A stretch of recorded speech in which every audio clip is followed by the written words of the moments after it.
अस्सलाम वालेकुम। आज मेरी जो सुबह है वो बहुत जल्दी हो गई है।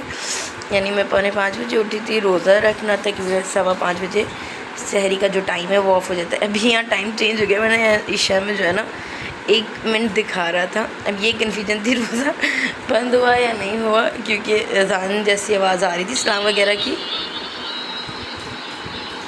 अब हो गई, यहाँ भी अज़ान हो गई।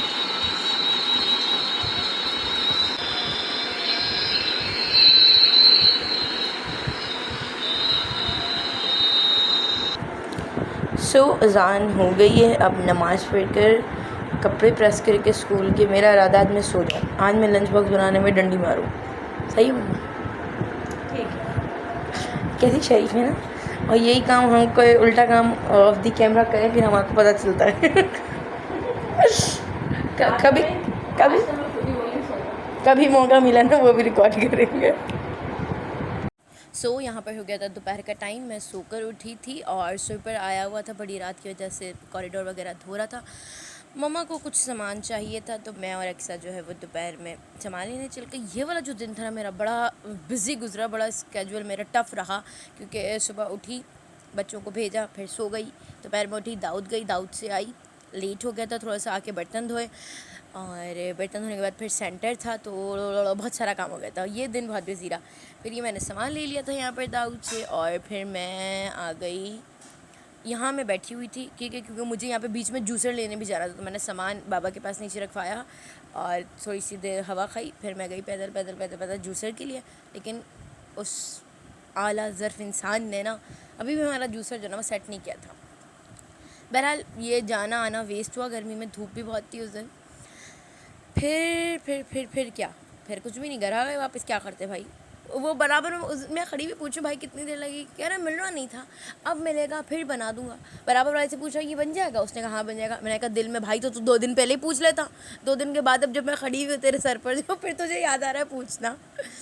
अगर कोई चीज़ मशीनरी ख़राब हो जाए ना आपकी, बड़ा अदाब होता है उसे दोबारा जो है ना बनवाना। और ये कि इलेक्ट्रॉनिक्स आजकल एक्सपेंसिव भी बहुत हो गए हैं। अब जाहिर सी बात है बार बार नया तो कोई भी नहीं अफोर्ड कर सकता। और ये वही जूसर है हमारा जिसके साथ हादसा होता है अलमारी गिरने के बाद। ठीक है जी, यहाँ पे मैंने अंकल को बुलाया, कुछ काम था, मैंने कहा भाई आप सामान ले जाएं, ये करें, ठीक है। सारा उस दिन मैंने पूरे जहान का काम एक दिन में किया था। बाद में आके मेरी ऐसी हालत हो रही थी मुझे बस मलकुल मौत नज़र नहीं आए। ये अरफे वाले दिन था।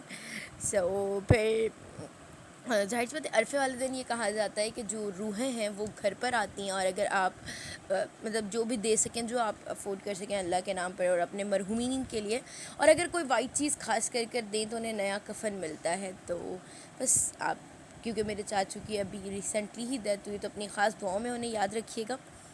अल्लाह पाक से दुआ है कि अल्लाह पाक तमाम मोमिनीन मोमिनात की मुस्लिमात की मग़फ़िरत फरमाए। तमाम जो काम है वो निपटा लिए, आ गई हूँ मैं, मैंने नमाज़ पढ़ ली और अब मैं जो है वो मुँह मुबारक की सफाई करूँगी क्योंकि बड़ा दिन है और अरफे का दिन भी था। फिर मम्मा ने कहा बेटर रहता है। अब इसके बाद हो गई इफ़्तार का टाइम, और इफ़्तार भी इतनी हड़बड़ी में मैंने किया था क्योंकि जो है ना वो ऑटो वाले आ गए थे। और इधर तो मुझे कह रही है वर्धा वो नीचे खड़ा हुआ है, चाय जल्दी हो गई। चाय मैंने अपनी प्लेट में डाल के ठंडी करके पी थी। और फिर जब हम क्लास पे गए, क्लास हो रही थी तो उस पर थोड़ा सा ये सुनाया था, वो मैं आपके साथ शेयर कर रही हूँ।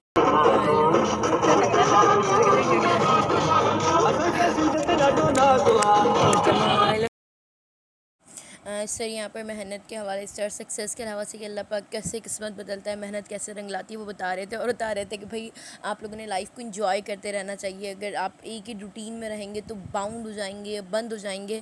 तो वो बता रहे थे, उस पर लेक्चर देते थे, सर ने गाना सुना दिया। फिर हम जब वापसी आए तो ट्रैफिक, बच्चों के जूते पड़े हैं, मोहम्मद सर बाहर खेलने गया हुआ है, ऊपर गया शायद। अब हम इसके जूते छुपा रहे हैं ताकि इसको पता नहीं चल। जल्दी चल। आप देख लें, वो बहुत काफ़ी सीन करते हैं इसके साथ। आएगा जूते ढूंढेगा ना। मतलब जो लाई थी परसों तरसों नहीं, मैं थिंक 3-4 दिन हो गए, वो ये अब ख़त्म हो गई है। ठीक है, ये पूरी खाली हो गई है। तो मैं आज गई थी तो मैं ये दोनों ले आई। अब इसे मैं रिफिल करूँगी। मैं तो इसे दानादार कहती हूँ, आप क्या कहते हैं? इस पर मेरा ख्याल लिखा हुआ है दाना, हाँ, धनिया गिरी समथिंग कुछ इसका नाम है। आप इसको क्या कहते हैं वो मुझे बताएं। और अन्नू है ना, अन्नू मेरे को कहती है बेटा छालिया या कोई भी चीज़ हो ना तो बकरे की तरह खाती है। बकरे नहीं, चपड़ा फ़ौरन खा लेते ऐसे खाती है। तो मेरे पास भी जल्दी ख़त्म हो गई। इसको ख़त्म करने का इल्ज़ाम मेरे ऊपर है, लेकिन इस वजह से खाया मम्मा ने भी है। और अफसाने भी है ना अम्मा, लेकिन इल्ज़ाम सारा मेरे ऊपर है क्योंकि लाई में थी। अब मैं इसे रिफ़िल करूँगी, अच्छी लगती है यार मुझे, लेकिन छालिया से क्या होता है गला ख़राब हो जाता है या कोई और चीज़ ऐसी होती है तो वो गला पकड़ लेती है, ये गला नहीं पकड़ती। सो अब इसको रिफ़िल करेंगे, आई होप इंसानों की तरह हो जाए। अब मैं इसको कहाँ रखूँ? चलो वैसे मुझे पैकेट खोलना तो आता नहीं, आधे मेरे जाइलों वाले काम है, तो मैं इसको खोल कर रिफ़िल करके फिर आपको दिखाती हूँ। रिफ़िल हो गई और आज मैंने इनको इंसानों की तरह काटा है तो ये भर गया। अच्छा जी भाई, ये कुछ इतना ही फ़र्क आया है डिब्बी में, मतलब 25 रुपये मेरे इतनी सी जगह के लिए ज़्यादा गए, तो आप भी अपनी अम्माओं की बात मानकर हैशटैग मिडिल क्लास रूल गिर गई। वेल डन, तालियां होनी चाहिए। तो ये देखिए गाइस, मेरा इतना बड़ा नुकसान हो गया, मेरी इतनी सारी दानेदार गिर गई है। मम्मा मेरे को बोल भी रही थी मैं भर देती हूँ। तो ये कुछ 2 से 3 चम्मच मेरा नुकसान हो गया, यानी मेरी एक डोज ज़ाया हो गई कट्टी। अब डब्बी वाली लेकर आऊँगी मम्मा, सही उसको भरने की टेंशन नहीं होती। डब्बियाँ जमा करेंगे ना काम आएगी। ले आओ। मार खाएगी मेरे आज। अभी मेरी गिर गई मम्मा। 25 रुपए की डब्बी दे रहे मम्मा। हाँ 25 रुपए की डब्बी ना, तो सेब भी तो होगी ना 4 चम्मच। हाँ सही है।